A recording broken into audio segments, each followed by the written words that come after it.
Hello साथीहरू, welcome छ मेरो कुनै ब्लगमा। गुड इभिनिङ है साथीहरू। फेरि आज पनि मैले नयाँ ब्लग लिएर आएको छु र आज पढ्न गएको सुनाम लोसारको उपलक्ष्यमा मेरा सम्पूर्ण जोडाहरू तथा मेरा साथीभाइहरूलाई ह्याप्पी सुनाम लोसार भन्न चाहन्छु। र आज चाहिँ म बारीतिर घुम्न आएको थिएँ है। कतै जान त पाएन, लोसार हेर्न, कन्सर्ट हेर्न, रमाइलो हेर्न जान त पाइएन। तैपनि साथीहरूलाई लोसारको मेरो तर्फबाट, मेरो व्यक्तिगत तर्फबाट र मेरो जोडाहरूलाई मेरो पटन्ने नाताबाट पनि ह्याप्पी सुनाम लोसार भन्न चाहन्छु। म चाहिँ यसै बारीतिर बाटोतिर निस्केको थिएँ अनि दामी भ्यू राम्रो लाग्यो, त्यही भएर यसो बनाएको है। र म यतै फर्मतिर आफ्नै फर्म बारीतिर आएको थिएँ।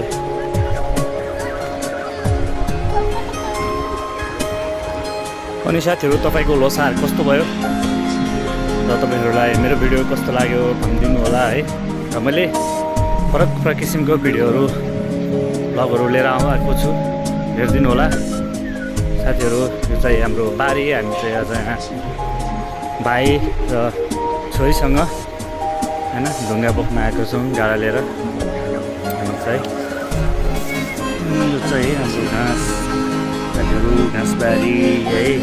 त्यही पहिला हाम्रो बुङ्गुर फर्म थियो साथीहरू, अहिले चाहिँ बुङ्गुर नभएर अब पाल्ने मान्छे नभएको भएर बुङ्गुरको फर्मलाई त्यत्तिकै अहिले चाहिँ पालेका छैनौँ। पहिला चाहिँ यहाँ बुङ्गुर पालेको थियौँ, माछा पालेको थियौँ, अहिले चाहिँ छैन। घरमा काम गर्ने मान्छे नभएको भएर हामीले चाहिँ बुङ्गुर पालेका छैनौँ साथीहरू। अहिले चाहिँ है यहाँ जम्मा पारेको ढुङ्गा चाहिँ लिन आएको हामीहरू अहिलेलाई।